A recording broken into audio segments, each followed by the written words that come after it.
Hi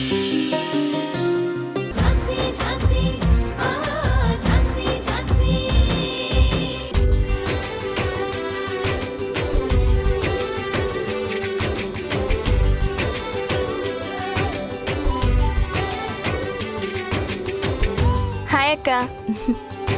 hi రాణి, ఏంటిలా వచ్చావు? అక్క, ఈవిడ నాకు పెద్దమ్మ అవుతుంది. తిను ఈవిడ కూతురు. వీళ్ళకేదో సమస్య అంట. మంచి లాయర్ని చూడమన్నారు. నాకు తెలిసిన మంచి లాయర్ నువ్వే కదా, అందుకే నీ దగ్గరికి తీసుకొచ్చాను. అలాగా, నమస్కారం. కూర్చోండి. రాణి, నువ్వు కూర్చో. సరే అక్క. చెప్పండి అమ్మా, ఏంటి మీ సమస్య? నాకు నా భర్తతో విడాకులు కావాలి మేడం. పెళ్ళయి ఎన్నేళ్ళవుతుంది? 5 సంవత్సరాలు అయింది మేడం. పిల్లలున్నారా? ఉన్నారు మేడం. ఎందుకు విడాకులు తీసుకోవాలనుకుంటున్నారు? వాడు వట్టి చవట వెధవ. తల్లి మాట మాత్రమే వింటాడు. వాడు పెళ్ళాం మాట అస్సలు వినడు. అందుకనే విడాకులు కావాలి. విడాకులు మీకా మీ కూతురుకా? దానికే. అయితే తనని చెప్పనివ్వండి. చెప్పవే, చెప్పు.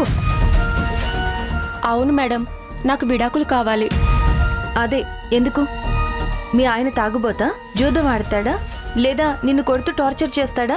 ఇంకా వేరే వ్యసనాలు ఏమైనా ఉన్నాయా? అలాంటివేవి లేవు మేడం. మరి విడాకులు ఎందుకు? మాకు పెళ్ళై 5 సంవత్సరాలైనా నా మాట వినడం లేదు మేడం. నాకంటే ఎక్కువగా వాళ్ళ ఫ్యామిలీని చూసుకుంటున్నాడు మేడం.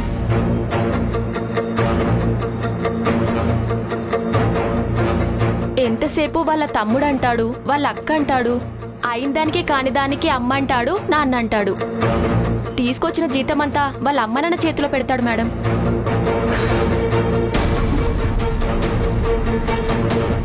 ఫ్యామిలీ అంటే అందులో నువ్వు కూడా ఉంటావు కదా. ఏం చేసినా మీ అందరి కోసమే చేస్తున్నాడు కదా, మరి ఇంకేంటి ప్రాబ్లం? ఎందుకు అవుతుంది మేడం? వాళ్ళ ఫ్యామిలీ వాళ్ళ ఫ్యామిలీనే అవుతుంది, మా ఫ్యామిలీ మా ఫ్యామిలీనే అవుతుంది. మా ఆయన నేను ఒక ఫ్యామిలీ. ఎంతసేపు మీ అమ్మా నాన్నల గురించేనా? మనకి పిల్లలు ఉన్నారు కదా, మన ఫ్యామిలీని మనం చూసుకోవాలి కదా అని చెప్పి చెప్పి విసిగెత్తిపోయాను మేడం. వేరు కాపురం పెడదామన్నాను, దానికి నన్ను అందరి ముందు కొట్టాడు మేడం. అల్లారు ముద్దుగా పెంచుకున్న నా కూతుర్ని కొడతాడా వాడు? అసలు మనిషేనా వాడు? అంతేకాకుండా నన్నేదో ఒక ఉద్యోగం చేసుకొని పని చేయమని చెప్తున్నాడు మేడం. అసలు నా కూతురు పని చేయాల్సిన అవసరం ఏముంది? పెళ్లి కుదిరినప్పుడే అన్ని మాట్లాడుకున్నాం. మా కూతురు పనికి పోదు, ఇంట్లోనే ఉంటుంది అని. అవన్నీ ఒప్పుకున్నాకే వాళ్ళడిగిన కట్నం ఇచ్చాం. నా కూతురికి అన్ని రకాల నగలు చేయించి మెట్టినింటికి పంపించాను. అలాంటిది ఇప్పుడు నా కూతుర్ని ఉద్యోగం చేయమంటాడా? నేనెందుకు ఉద్యోగం చేయాలని అడిగితే వచ్చే జీతం సరిపోవట్లేదు, ఇంట్లో ఇబ్బందిగా ఉంది అంటున్నాడు.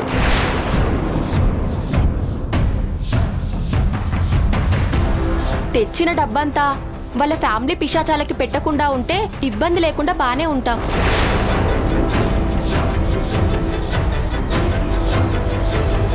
అందుకనే వేరు కాపురం పెడదామని ఎన్నిసార్లు చెప్పినా వినకుండా తిరిగి నన్నే కొట్టాడు.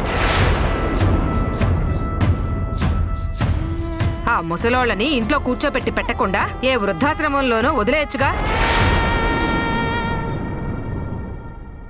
మా అమ్మ చెప్పిందని నేను ఆ సలహా కూడా ఇచ్చాను మేడం. దానికి కూడా నాతో గొడవ పడ్డాడు. ఒక సినిమా లేదు, సరదా లేదు, రోజంతా వాళ్ళ ఫ్యామిలీకి సేవలు చేసుకుంటూ ఉండాలి మేడం. వాళ్ళకి ఇవన్నీ నేను ఎందుకు చేయాలి? నాకు అవసరం ఏముంది మేడం? అవును, అసలు వాళ్ళకి నా కూతురు ఎందుకు చేసి పెట్టాలి? అందుకనే నాకు విడాకులు కావాలి మేడం.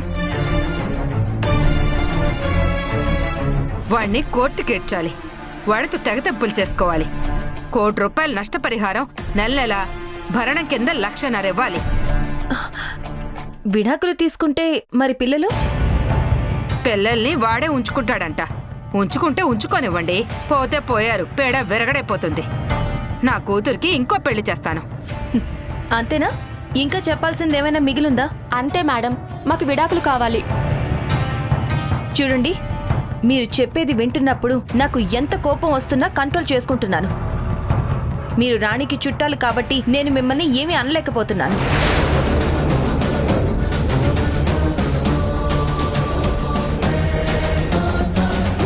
ఈ విడాకులు తీసుకోవాలన్న ఆలోచన మీకే వచ్చిందా లేకపోతే ఇంకెవరైనా చెప్పారా? మా అమ్మ చెప్పింది మేడం. అనుకున్నాను.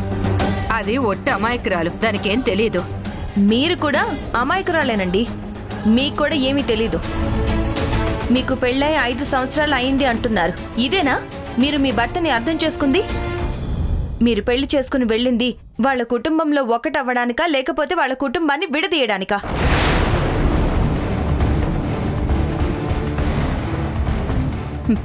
మీకు తిండికి బట్టకి లోటు లేకుండా చూసుకుంటున్నాడు కదా, ఇంకేం కావాలి?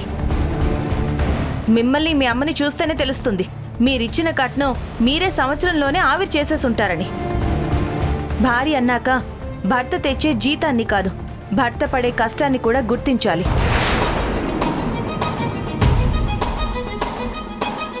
మీరేంటండి, భార్యాభర్తలు అన్నాక గొడవలు వస్తూ ఉంటాయి, పోతూ ఉంటాయి. అర్థం చేసుకుని సర్దుకుపోవాలి అని బుద్ధి చెప్పాల్సింది పోయి ఇంకా నూరు పోస్తున్నారా?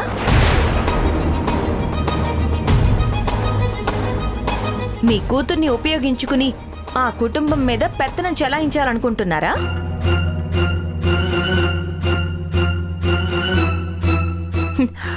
విడాకులు తీసుకోమని సలహా ఇస్తారా? మీ పంతం నెగ్గడం కోసం మీ కూతురికి ఇంకో పెళ్లి చేస్తారా?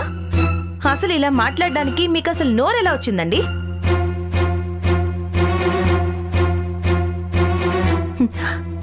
పెళ్లి విలువ, బంధం విలువ తెలుసా మీకు అసలు?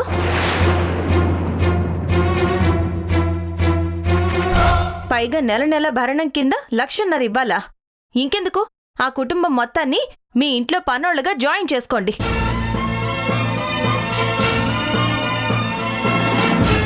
ఇంకా వాళ్ళ అమ్మా నాన్నల్ని వృద్ధాశ్రమంలో చేర్పించమని సలహా ఇస్తారా? మీరేమైనా యంగ్ లేడీనా? 2 ఏళ్లు పోతే మీరు కూడా వృద్ధులే కదా, మీరు కూడా వెళ్ళి జాయిన్ అవ్వండి.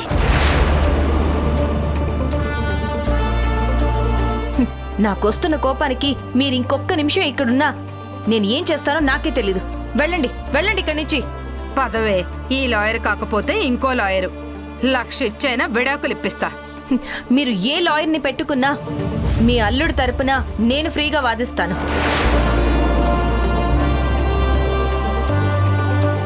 విడాకులు కావాలనుకుంటున్న మీ కూతుర్ని నూరు పోసినందుకు మిమ్మల్ని ఇద్దరిని జైల్లో పెట్టించి చిప్పకూడు తినేలా చేస్తాను. గుర్తుపెట్టుకోండి. వెళ్ళండి. పదవే.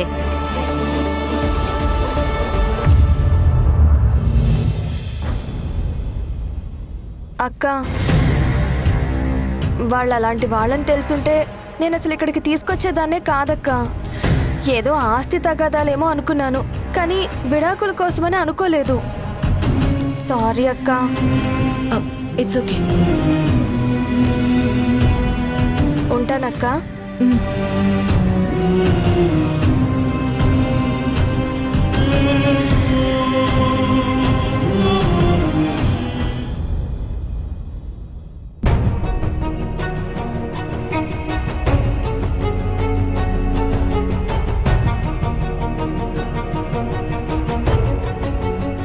నమస్కారం ఎస్ఐ గారు. SR Nagar police station SI Vijay గారు మిమ్మల్ని కలవమన్నారు. అవునవును, నాకు కూడా ఫోన్ చేసి చెప్పారు. కూర్చోండి.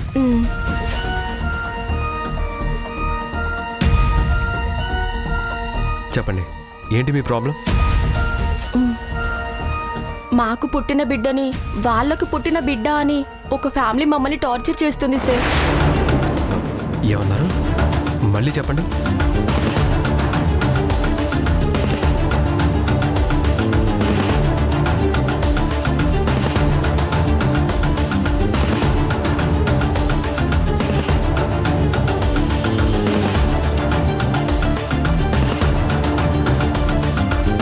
డాక్టర్ కృష్ణప్రసాద్ గారు దేవుళ్ళ లాంటి వ్యక్తి సార్. ఇక పిల్లలే కలగరన్న మాకు 12 బిడ్డ కలిగేలా చేశారు. వాళ్ళ బిడ్డ పురిట్లోనే చనిపోతే ఆకాశరామన ఉత్తరం పంపించి మా బిడ్డని వాళ్ళ బిడ్డ అని చెప్తున్నారు. అవును సార్, మేము చెప్పేది నిజం. ఇప్పుడు ఆ లెటర్ మీ దగ్గర ఉందా?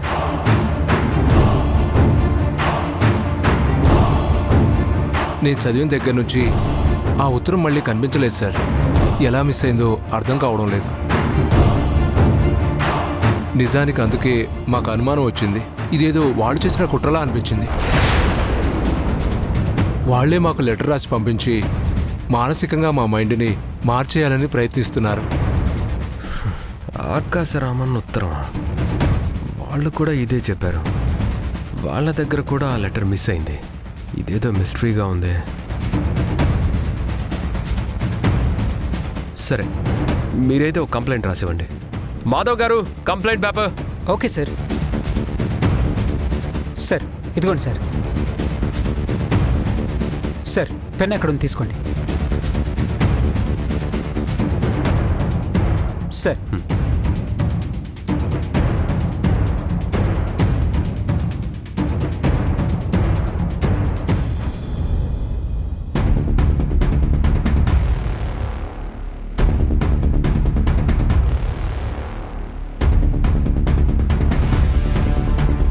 సార్ ఇంకోసారి వాళ్ళు మా దగ్గరికి రాకుండా మీరే యాక్షన్ తీసుకోవాలి సార్. వస్తాం సార్.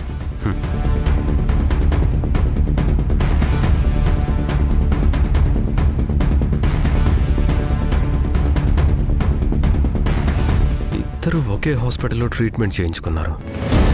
ఇద్దరికి ఒకే రోజు డెలివరీ అయింది. ఇద్దరిలో ఒకరి బిడ్డ చనిపోయింది. బ్రతికున్న బిడ్డని మా బిడ్డని వాళ్ళు అంటున్నారు, లేదు మా బిడ్డని వీళ్ళు అంటున్నారు. డాక్టర్ కృష్ణప్రసాద్ గారిని వీళ్ళు దేవుడు అంటున్నారు, వాళ్ళేమో రాక్షసుడు అంటున్నారు. అసలు ఏం జరిగింది? ఆ లెటర్స్ ఎవరు రాసుంటారు?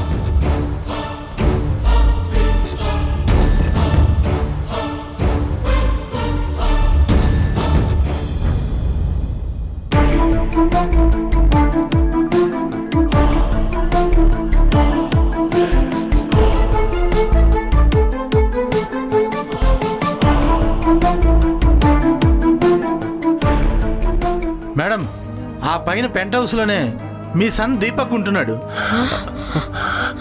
Thank you very much. No mention madam, it's my job. Thank you for our help. It's okay sir. పద పద. ప్రసాద్,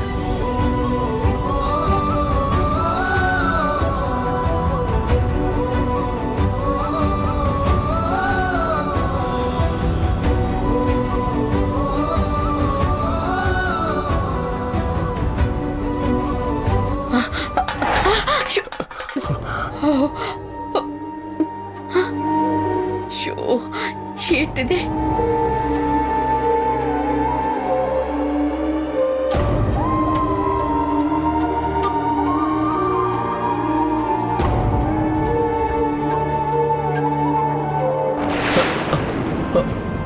రే దీపక్, ఎవరో వచ్చారు లేరా? రే రండి. రే దీపక్, రే రే లేరా? రే నువ్వు లేరా? అర్చుడు. రే దీపక్, రే.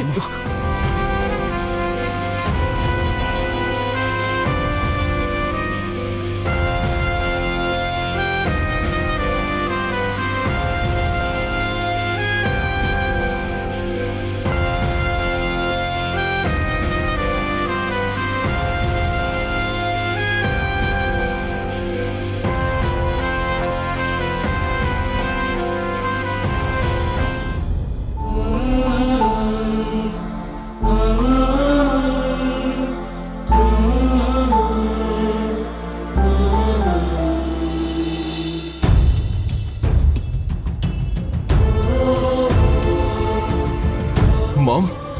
No! Dad! రే దీపక్, దీపక్, రే ఆగరా, రే ఆగులండి, నీకే చెప్పేది ఆగరా. రే ముందు నువ్వు కూర్చోరా, కూర్చో. రే ఎక్కడికి వెళ్ళొద్దు, కూర్చోరా, కూర్చో. ఏంట్రా, ఎక్కడికి వెళ్తున్నావు? దీపక్, మేము నీ కోసం వచ్చాం. Calm down. నిన్నేమీ అనవరా. Calm down. నువ్వు కంగారు పడదు. దీపక్, దీపక్, అమ్మని చూస్తే ఏదో భూతాన్ని చూసినట్టు నువ్వల్లా భయపడుతుంటే నేను తట్టుకోలేకపోతున్నాను. చూడరా, మీ అమ్మ ఎలా కొమ్మిలిపోతుందో ఒక్కసారి చూడరా. అసలు ఎందుకురా ఇలా చేస్తున్నావు? నీ మీద బెంగతో మీ అమ్మ నిద్రాహారాలు మానేసి ఏడుస్తూనే ఉంది. ఇది నీ లైఫ్ కాదురా. మాతో వచ్చేరా ప్లీజ్ రా. నువ్విలా అవుతావని కల్లో కూడా అనుకోలేదు.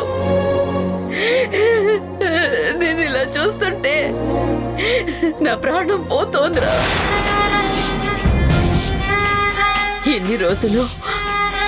ఇలాంటి స్థితిలో నువ్వున్నావని ఊహించుకుంటుంటేనే భరించలేకపోతున్నాను.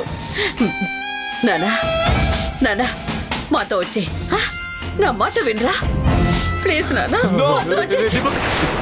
మీరెంత ఎమోషనల్ బ్లాక్మెయిల్ చేసినా నేను మీతో రాను. అలా అనుకున్నానా? ప్లీజ్ రా, నీకు బ్రతకొద్దు దీపక్.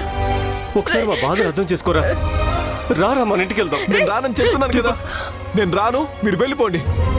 మీరు నన్ను బలవంతంగా తీసుకెళ్ళడానికి ట్రై చేస్తే నేను ఈ బిల్డింగ్ మీద నుంచి దూకి చచ్చిపోతాను. దీపక్ అలా అనుకురా. Deepak, you're in the wrong way. You have a bright future. నువ్వు బాగా చదువుకోవాలి, గొప్పవాడివి అవ్వాలి. ఎస్ దీపక్, నువ్వు అవుతావు. నీకు టాలెంట్ ఉంది. ఇలా చేస్తూ నీ జీవితాన్ని నాశనం చేసుకోకు దీపక్. ఈనాళ్ళు నిన్ను దూరం పెట్టామనే కదా మా మీద కోపం. ఆ? ఇప్పుడు అలా ఏం జరగదురా. నువ్వు మాతోనే ఇంట్లో ఉండు. నేనే స్వయంగా నీకు ఫుడ్ రెడీ చేసి క్యారియర్ ఇచ్చి కాలేజ్కి పంపిస్తాను. కాలేజ్ నుంచి వచ్చినప్పుడు డాడ్ నిన్ను రిసీవ్ చేసుకుంటారు. నువ్వు అడిగింది అడగంది అన్ని తెచ్చి నీ ముందు పెడతాము. నిన్ను రాజాలాగా చూసుకుంటాం నాన్న. మొన్నటి వరకు నేను హాస్టల్లో ఉన్నప్పుడు ఎవరో అనామకుడికి డొనేషన్ ఇస్తున్నట్టు నా కాలేజ్ ఫీజు కట్టేవారు. ముక్కు మొహం తెలియని వాడికి టిప్ ఇచ్చినట్టు డ్రైవర్ చేత డబ్బులు పంపించేవాళ్ళు. అప్పుడు లేని ప్రేమ ఇప్పుడు సడన్ గా ఎలా వచ్చింది? ఎందుకు వచ్చింది? ఎనఫ్. మీ వల్ల నేను అనుభవించింది చాలు. నేను ఇలాగే బాగున్నాను. నాకు ఇలాగే సంతోషంగా ఉంది. మీ జాలి, దయ, ప్రేమ నాకేమీ అక్కర్లేదు. వెళ్ళిపోండి. ఇప్పటి వరకు హాస్టల్లో బంధించారు. ఇప్పుడు తీసుకెళ్లి ఆ డిఅడిక్షన్ సెంటర్లో, ఆ జైల్లో వేస్తామంటున్నారు. అవసరం లేదు. నా చావు నన్ను చావనివ్వండి. ఇక్కడి నుంచి వెళ్ళిపోండి. అది కాదు నాన్న, ఒక్కసారి మేము చెప్పేది విను. మీరు నన్ను ఎంత కన్విన్స్ చేయాలని చూసినా యూజ్ లేదు మమ్మీ. నేను మీతో రాను. ఒకవేళ మీరు నన్ను బలవంతంగా తీసుకెళ్తే నేను సోమేశ్వరరావు తాతయ్యతో మొత్తం చెప్పేస్తాను. అయ్యో, మా అమ్మ నాన్న బిహేవియర్ వల్లే నా లైఫ్ ఇలా అయిపోయిందని చెప్పి ప్రెస్ మీట్ పెట్టి పరువు మొత్తం తీసేస్తాను.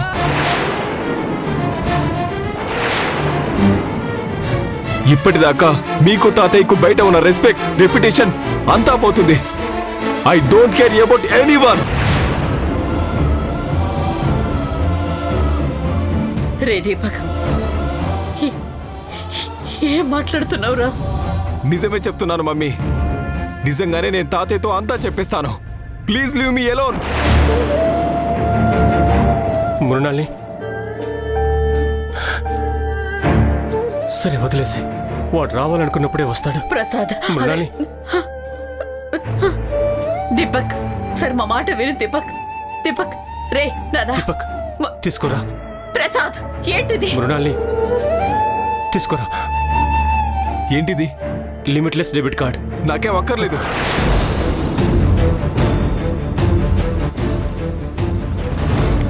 నీకు మా అవసరం లేకపోయినా డబ్బు అవసరం ఉంటుంది. నువ్వు ఈ డబ్బుల కోసం ఎటువంటి అడ్డదారులు తొక్కకూడదు. ఆ ఉద్దేశంతోనే ఇస్తున్నాను.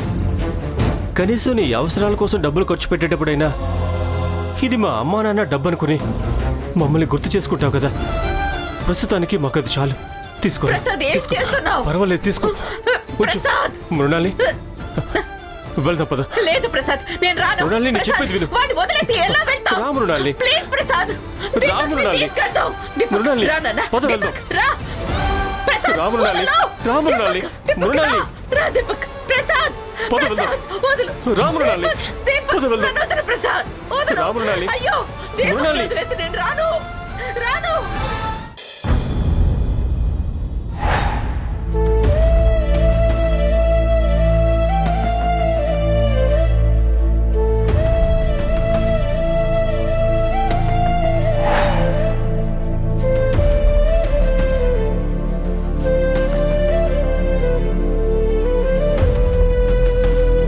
నువ్వు అసలు ఏం చేస్తున్నావో అర్థం అవుతుందా ప్రసాద్? దీపక్ ఫుల్ గా అడిక్ట్ అయిపోయాడు. అలాంటి వాడికి మళ్ళీ లిమిట్లెస్ డెబిట్ కార్డ్ ఎందుకు ఇచ్చావు? ఇంకా ఎక్కువ నాశనం కావాలనా? కోపడకుండా నేను చెప్పేది విను మృణాల్ని. దీపక్ వాడికి కావాల్సిన వాటి కోసం, డబ్బు కోసం అడ్డదారులు తొక్కకుండా నేనే కావాలని ఇచ్చాను. వాడికి ఏది కావాలన్నా ఏ అఘాత్యాలకు పాల్పడకుండా ఉంటాడు.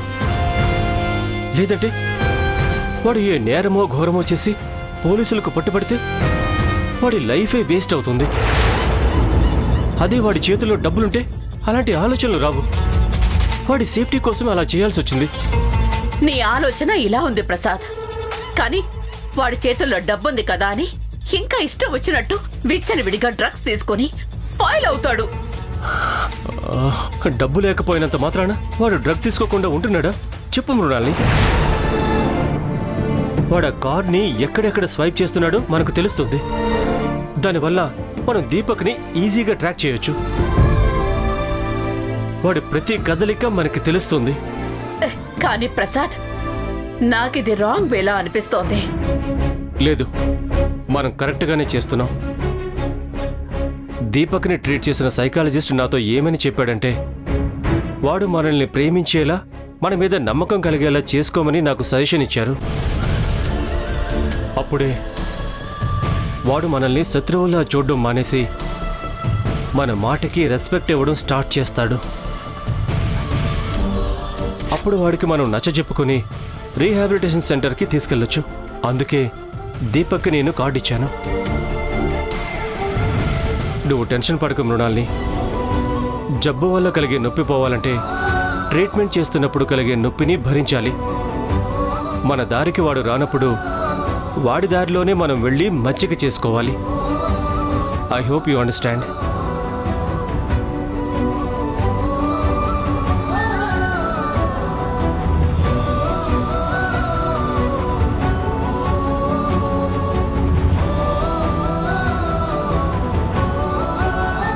మీ మీద కంప్లైంట్ వచ్చింది. మా నాన్న మీద కంప్లైంట్ ఇచ్చారా? ఎవరు? ఇవన్నీ కాదు, ముందు వాడిని పోలీస్ జాబ్ మానేయమని చెప్పండి.